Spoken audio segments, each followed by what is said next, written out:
Hello, everybody. Welcome to Nightmare Echoes. I'm your host, Eleazar. I'm joined again by co-host Jesse. Jesse, how's it going? I am alive, so I have power. That's good.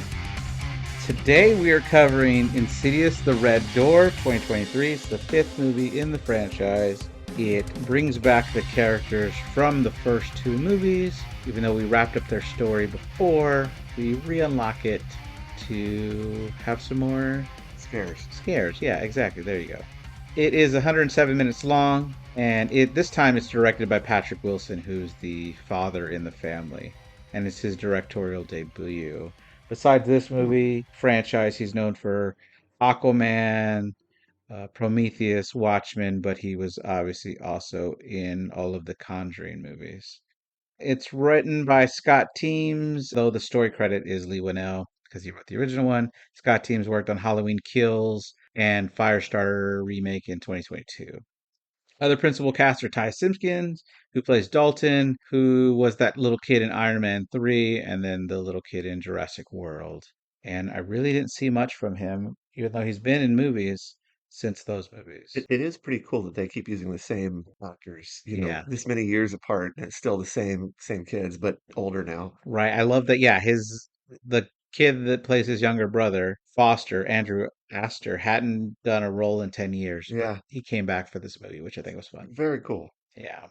And then Rose Byrne, of course, comes back as Renee Lambert, that's Dalton's mom, and Josh's wife, or in this sequel, we find out they're actually divorced. But she's been in X-Men First Class. She was in Spy 2015 and the Nicolas Cage movie Knowing. We have Dalton's roommate in this movie is named Chris, and it is a girl, which causes some confusion. That's why she becomes his roommate on accident. Too She's too played good to be true story for some guys in right. college, I think. But I've seen this trope before. Like a guy shows up to college and it's a girl roommate. Sometimes it's like the twist ending, like bonus scene of a movie. Yeah. They confused my name. How would that ever happen? Like, and then they live happily for a year in the same room. That person is played by Sinclair Daniel.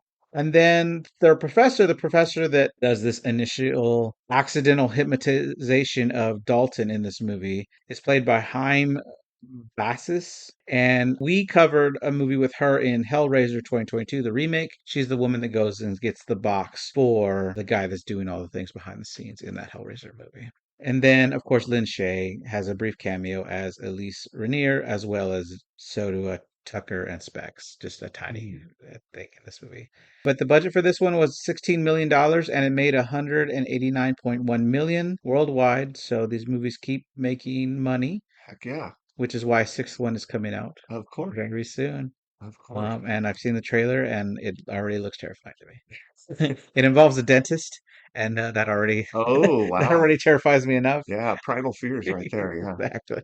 Anything you want to say about it before we go into it? No, let's do it. All right. So the movie opens up. It's been 9 years since the ending of part two. We get a flashback of them getting hypnotized so that they forget all of the events of the two movies by the guy that had the dice powers, Carl. And we did, I think we mentioned this last time, but what a terrible idea. Like, they've already tried this once. Yes. It was a disaster. And Yes. so they're like, hey, let's do it again, right? Like, how is this a good idea? In what universe is this going to work out? And of course it doesn't. Right. And then right off the bat, we find out that we're at Josh's mother's funeral. That was Lorraine, who was the one that first contacted Elise in the original movie. Josh is divorced from Renee. And this is what I hate about sometimes sequels. They have to ruin a happy ending that we already had or a closing chapter so that we have something to build up to against. I call it the Ghostbusters 2 problem. Because at the end of Mm, Ghostbusters 1, everybody's celebrating the Ghostbusters. right, And then at the beginning of two, they have to make them disgraces, and the whole town's making fun of them, right. so they can earn it back again, which I feel like happens again in the fourth movie. Yeah, I agree that is a trope. And it's a little unfortunate because it makes the first one feel pointless, right? Exactly. Then Josh, as he's walking away from the funeral, sees Carl, the guy that hypnotized him, and he knows he remembers him, but he can't remember why he remembers him. But he just tells him, "I need your mom." He's telling the kids goodbye. You can tell Dalton doesn't really want to talk to Josh. And Renee gets the idea that Josh should drive Dalton to college so that they have some time to bond with each other. which also seems like a terrible idea. I mean, they're not going to bond. It's an awkward moment. You have Yeah, to drive together. right. Yeah, we'll get there, but they don't even like the same music, and it's just like, Yeah, and neither of them wants to be there. It's just, right. And then, so he has to work up the nerve to text Dalton to ask. And while he's doing this, he's sitting in the car. First, he's looking at a video of when Dalton was a baby, and he's just like smiling away. And then when he starts texting, the whole time he's just sitting in the car. And for a reason that became apparent to me in this viewing, I might have seen it in the first viewing, I don't remember it, but he's far screen right, but they're showing the whole car in frame. mhm. And it's because there is something way in the background behind his back windshield, slowly walking towards him with like a Yeah. dark orange shirt on. And of course, then she doesn't exist again in the next shot, which is like, oh, okay, yeah. Obviously, there's already a ghost stalking him. I mean, we know this is how it goes down whenever you erase these people's memories. It's Right. just a disaster. But what I love about the way it's filmed is that there's no musical cue that tells you you should be scared I now. agree. I do like that, and they do that a couple times in this movie. Yeah. It's cool. And I think Patrick Wilson learned from James Wan's directing style in the previous movies to like know how to just there are jump scares with sound, but not all of them have to be, and I love that. So we get the intro with a bunch of artwork that refreshes our memory on the first two movies, and these are drawn in this chalk style that Dalton will use in this movie while he's in college. And he is a fantastic artist, apparently. Yeah, I love this. On the drive there, Josh is listening to Roll with the Changes by REO Speedwagon, which is a song I loved. And not just because I had a friend that did a air metal band cover of REO Speedwagon. Like they were like air guitar, air keyboard, like they had this whole get up and it was a great show. It was amazing. That sounds fun. Yeah. So we find out that yes, Dalton is going to art school and he's very happy to get a teacher that he has been hoping to get. And then Josh has to ruin the moment by making it about the money that him and his mother are paying for him to go to school instead of about the accomplishment that his kid earned, which Mhm. is just really awkward. Yeah. And then while they're at school, Josh grabs a flyer for a fraternity on the way in. And then while they're unpacking, he finds this nightlight that Dalton claims his mom must have just packed it for him. But he does take it, like, don't take it away from me. Like, he wants this nightlight. Yeah. and, Which is telling. oh, exactly, yes. And there's a moment here, he's hanging all these paintings on the wall of different members of his family, including Lorraine, Josh's mother. And Josh looks at her and he starts to say, it looks like she and Dalton interrupts what he was probably going to say, thinking really deep here. But Josh is like she's hiding something, like she's lying. Yeah. And he says that he's felt that for the last 9 years, that she's been hiding something from him. And this is frustrating too, because like what I don't like these things where we have to spend some amount of the movie in tension knowing something the characters don't know. Like You're right. I realize it's a dramatic device, but I'm always just thinking, come on, how much longer before we can be like with them, you know? Yeah, that's a really good point. I think that's a really big fault of this movie, even though I like this movie, is that we spend so much time, so much of the movie is the characters solving a mystery we already have all the answers to. Exactly. That's Yeah. exactly it. And you want to be there with them as they solve it, and you can't be if you have information they don't have. Right.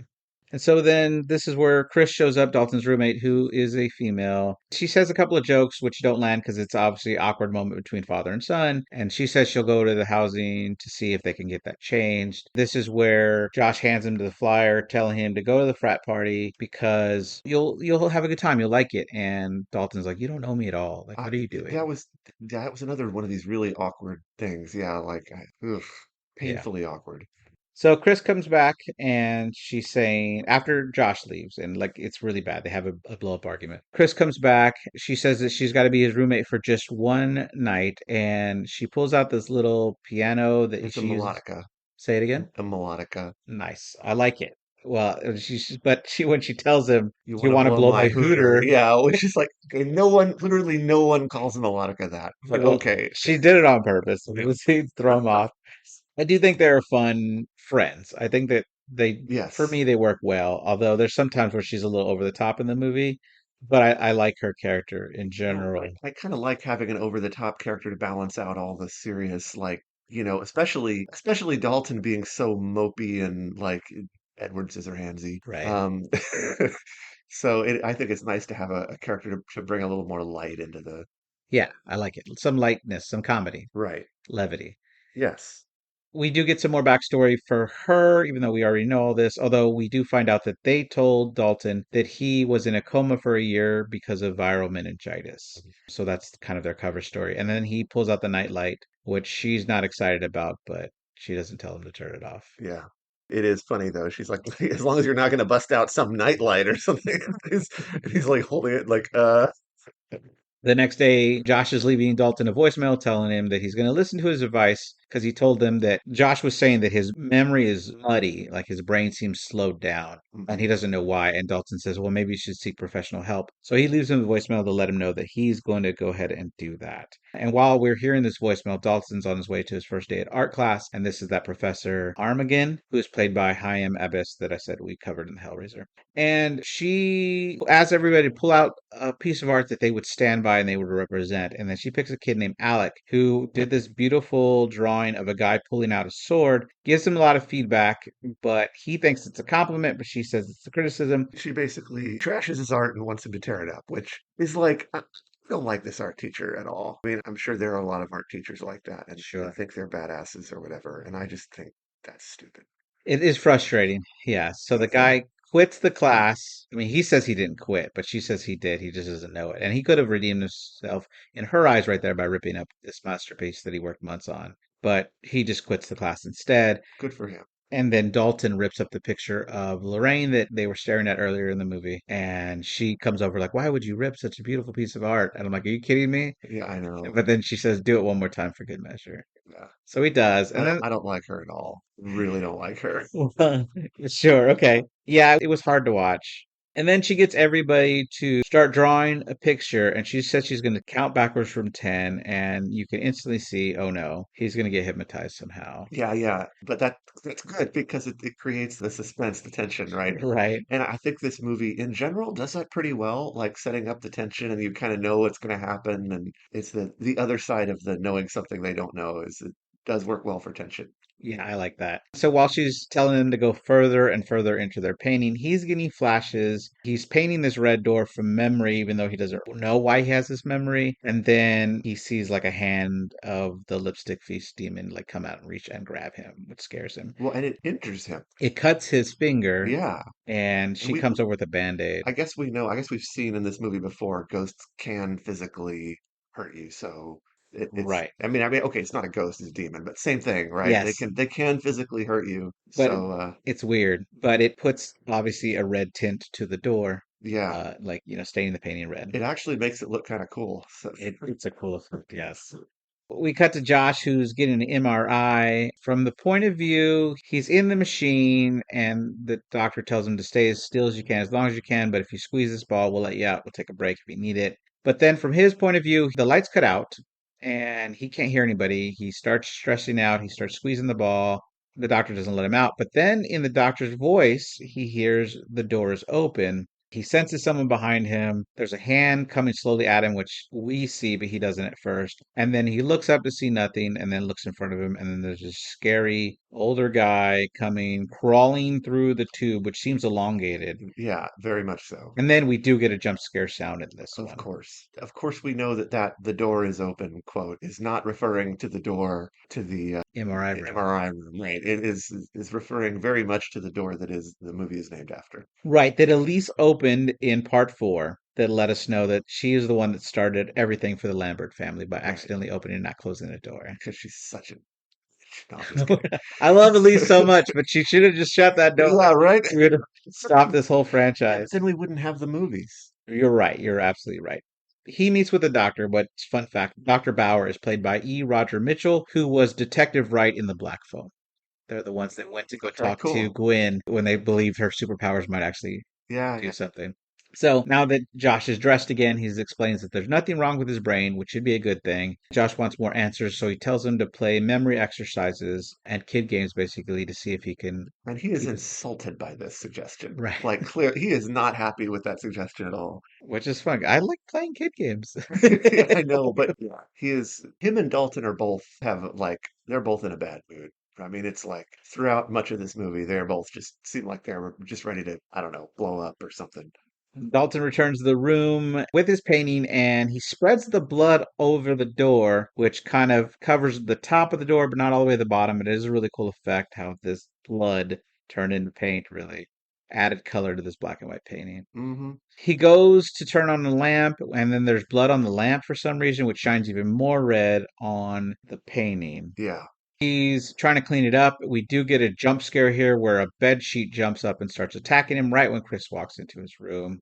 She tells him that she got the room right above him, so please make sure you're not whacking it too loud at night or I'm going to be able to hear you. Yeah.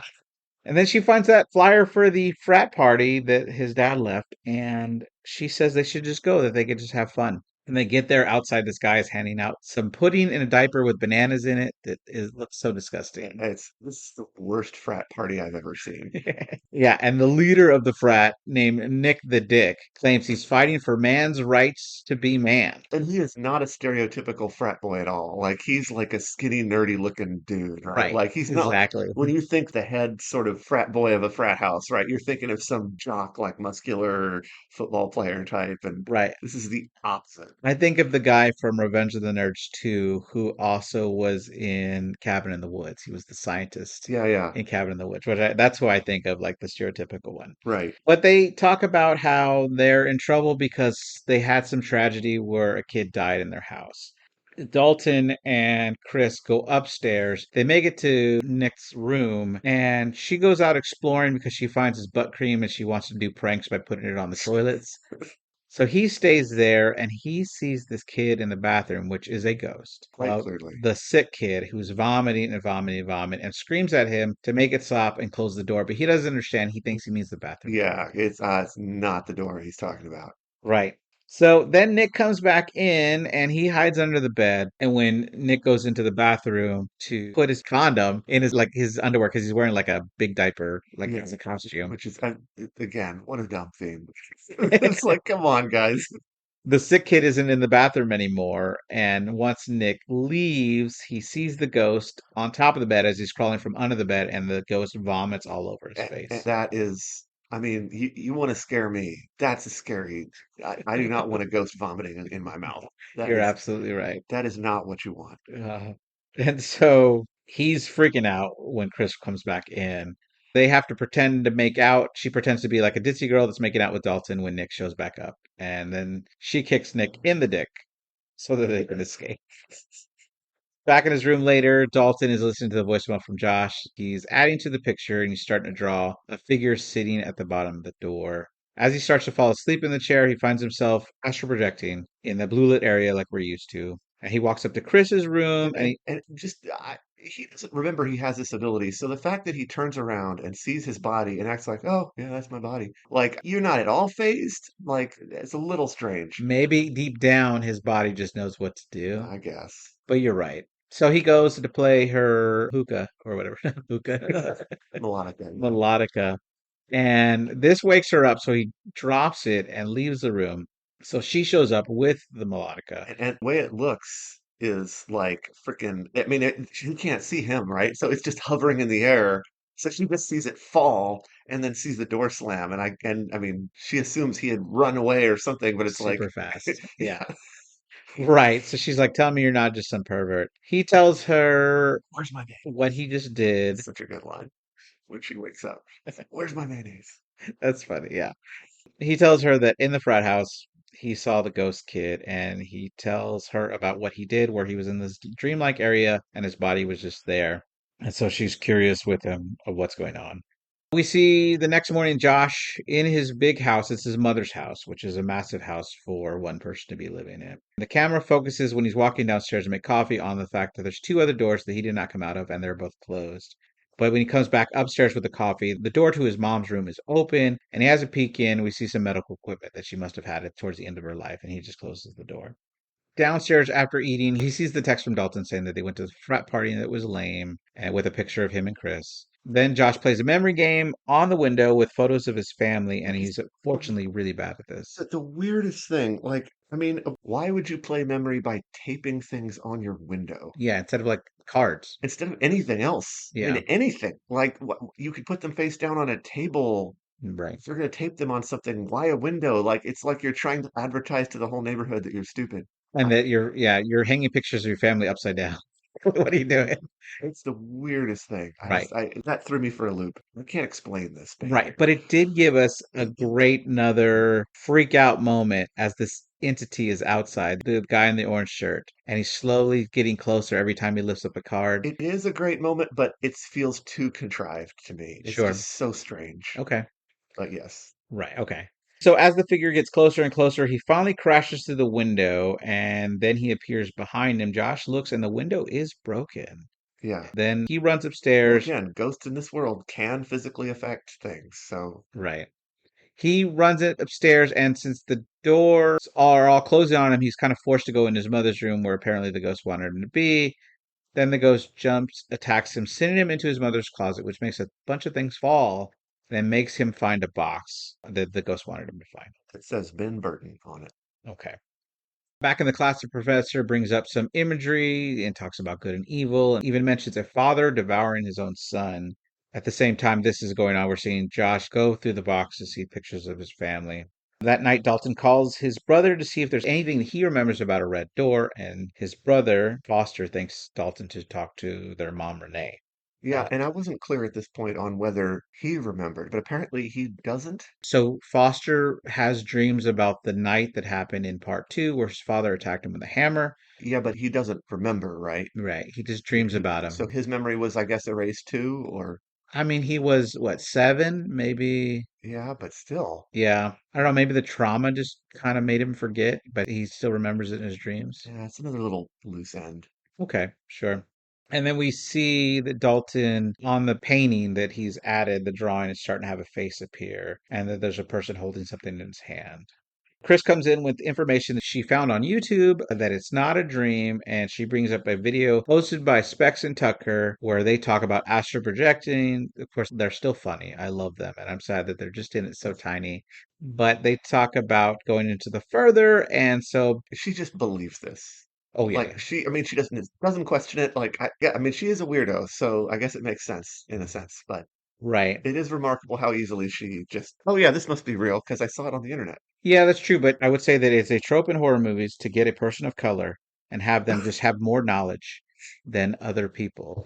So I think she's fitting in that role here. A little bit, maybe. But anyway, yeah. So he pauses the video of Specs and Tucker and looks at the photo or another YouTube clip about Elise, and she's talking to a classroom about the further that she says she coined that term. And she says that there's dangerous spirits that you have to be careful because they can come back out. The more you explore there, the more you risk them coming. Dalton says that he wants to astral project again, sneak into Nick the Dick's room and have a conversation with the sick kid. Since he doesn't know how powerful his ability is, he thinks he's got to be super close to that room because he Yeah, could just astral project and walk there. I bet he doesn't know that. Yeah. So they sneak back into the fraternity, and Nick is studying with a girl named Paige, although I think he forgot that he's wearing this face masking cream, which is Oh, freaking her out because he's trying to mac on her, and then he's got this crazy face cream yeah, on, which yeah, is crazy. They sneak into another room. Dalton astral projects, and Chris is like, just ridiculous. She's like opening the door. She's like, "Are you there? Are you there?" I'm like, he's astral projecting. He can't answer you. Like he gets into Nick's room to try to get to the bathroom, and when he does get in there, Nick goes in because she tells him about the face cream. But then he scares her off when he's like, "Oh, you know what? I'm gonna be in here a little bit." Like she's like, "Oh, gross! Like you gotta yeah, poop." She leaves. yeah. That's when the lights go out. Chris finds that she's stuck in the room and she doesn't know that something's coming after her. Then Dalton can hear her calling for him, so he starts rushing back to her. He is grabbed through the wall by the sick kid that keeps yelling for him to close the door. Chris starts to get strangled, and it's actually Nick that comes into the room to start giving her CPR because he doesn't want another accident in his frat house. And we see that Dalton sees the lipstick face demon again. That's when Dalton snaps out of it, which wakes Chris back up, and Nick is just there confused, like, what's going on? Yeah. We get Josh at the library looking into microfiche, studying his father's history of mental And illness. we get this great creepy library. I Yeah, love a good creepy library, don't you? I do. All libraries now are just so well lit up. I know. Yeah. Dalton is waiting for Chris when she comes out of the student medical center, and she says she's no longer to continue with his journey, and she thinks that Dalton should stop as well because it's dangerous. So Josh goes to visit Renee to talk, and she's shocked that he's there because it's not his weekend to be with the kids. At the same time that Dalton is calling Foster to ask about the time in a coma. Here we spend some more time remembering the events of part two, where the Black Bride was possessing Josh. They sort of remembered in like having a dream of Josh attacking them with a hammer. This is Foster remembering that in a dream about his dad attacking them.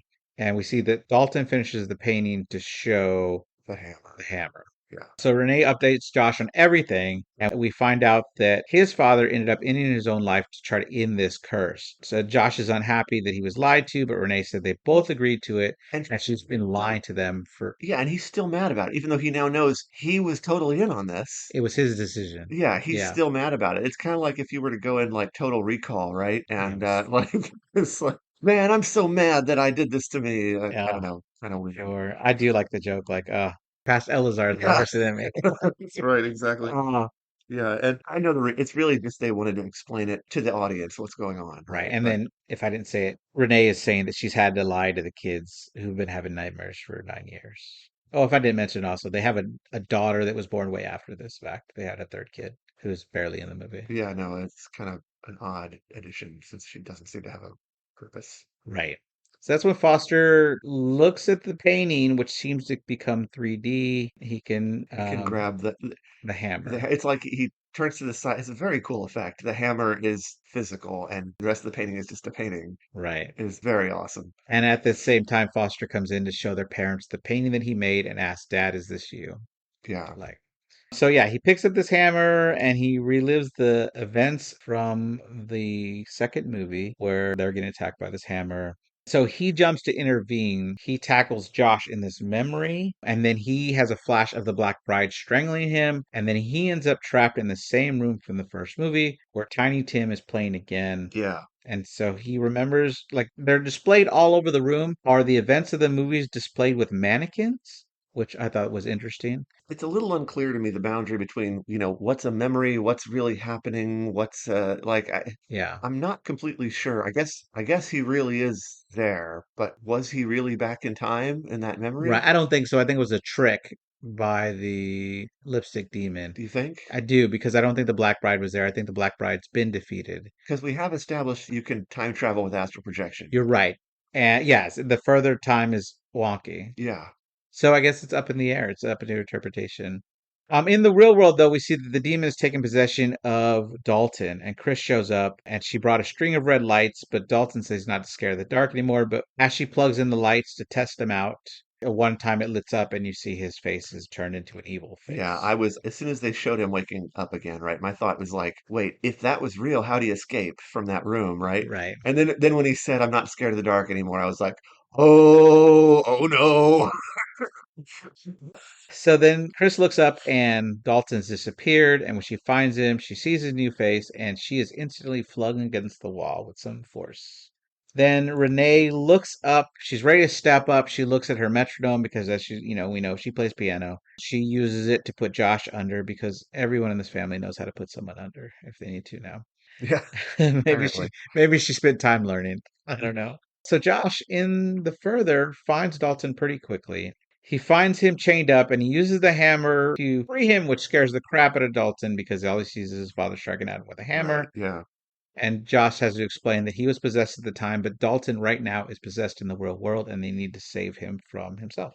So while they run, Chris is attacked by a different demon in the world, and Dalton and Josh make it to the blue side of the red door, and Josh works to hold it closed so that has time to run away. Chris works to protect Dalton's body, and Josh seems to accept his death, thinking he's going to die for his son, like his father died for him. That's when paint starts covering the door that Josh is holding closed because Dalton in the real world is putting black paint all over the Yeah, door. apparently he has supernatural painting powers. I love it.